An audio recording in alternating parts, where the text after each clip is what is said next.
Hello' দোস্ত, আপোনালোকে বহু ভাল বেয়া ৰাস্তাৰে এতিয়ালৈ গতি কৰিছে। আপোনালোকে হয়তো ভয়ানক ৰাস্তাৰে কেতিয়াও গতি কৰি পোৱা নাই।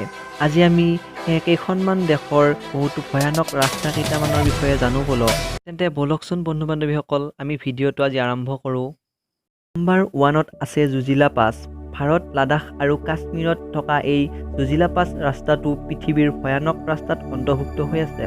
11,575 ফুট উচ্চতাত বনোৱা এই ৰাস্তাটোৰ দীৰ্ঘ প্ৰায় 9 কিলোমিটাৰ। দোস্ত, এই ঠাইখিনিত বেছিভাগ তীব্ৰবেগী বতাহ আৰু বৰফ পৰি থাকে, যাৰ বাবে ই ভয়ানক হৈ পৰে।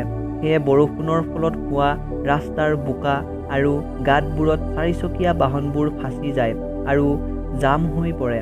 চালকৰ অকণমান ভুল হ'লে চিধা তলত পৰাৰ সম্ভাৱনা থাকে। নাম্বাৰ 2ত আছে patiopoulo perdikaki পথ, গ্ৰীচৰ patiopoulo perdikaki এই ৰাস্তাটোকো পৃথিৱীৰ ভয়ানক ৰাস্তাত অন্তৰ্ভুক্ত কৰা হৈছে। 23.5 কিলোমিটাৰ দীঘল এই ৰাস্তাটো থকা গাঁতবোৰে ইয়াক আৰু ভয়ানক কৰি পেলায়।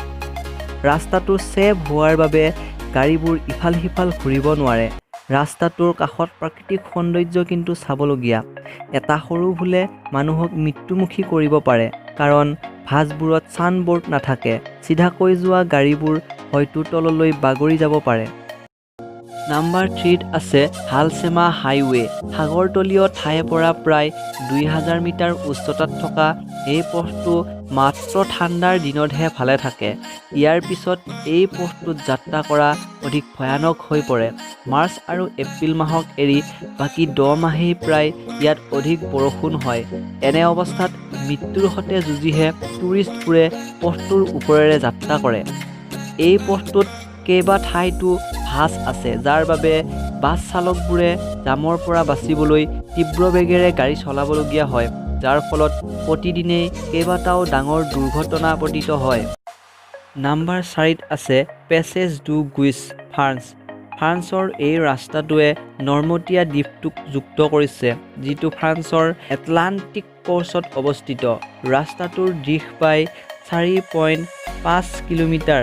প্ৰথম দেখিলে এই ৰাস্তাটো বহুত ভাল যেন লাগে, কিন্তু কিছু ঘণ্টা পিছত আপোনাৰ ভাৱ সলনি হৈ যাব। আচলতে সমুদ্ৰৰ পৰা অহা জোৱাৰৰ বাবে এই ৰাস্তাটো পানীৰে ঢাক খাই যায়। দিনত দুবাৰ এনেদৰে ঢাক খাই থাকে। যদি কেতিয়াবা এখন গাড়ী ৰাস্তাৰ মাজত ফাঁচি যায়, পানীয়ে নিজৰ লগত সেই গাড়ীখন উটাই নিয়ে। আপোনালোকে চাই আছে KPP এণ্টাৰটেইনমেণ্ট। যদি আপোনালোকে চেনেলটো এতিয়ালৈ ছাবস্ক্ৰাইব কৰা নাই, তেতিয়াহ'লে ছাবস্ক্ৰাইব কৰি ল'ব আৰু লগতে থকা বেল আইকনটো প্ৰেছ কৰিব, যাতে মই নতুন ভিডিঅ' দিলে আপোনালোকে পাই থাকে। নাম্বাৰ 5ত আছে লক্সৰ আল হৰঘাদা, ইজিপ্ত। এই ৰাস্তাটোৱে ঐতিহাসিক চহৰ লক্সৰ আৰু লাল সাগৰৰ মাজত অৱস্থিত। হৰঘাদাৰ ক্ষেত্ৰত কোনেও গাড়ী লৈ এই ৰাস্তাটোৰে যাবলৈ অনুমতি নিদিয়ে। আচলতে এই ৰাস্তাটোৰ ওপৰত কিছুমান অপৰাধী আৰু সন্ত্ৰাসবাদীৰ চকু থাকে, যিয়ে ৰাতি ৰাস্তাটোৰে যোৱা গাড়ীবোৰত আক্ৰমণ কৰি দিয়ে, আৰু ৰাস্তাটোও বহু বেয়া, ফলত দুৰ্ঘটনাও বহুত হয়। তো বন্ধু বান্ধৱীসকল, আজিলৈ ইমানেই আছিল। যদি ভিডিঅ'টো চাই ভাল পালে লাইক কৰিব, কমেণ্ট কৰিব আৰু বন্ধুবৰ্গলৈ নিশ্চয় শ্বেয়াৰ কৰিব।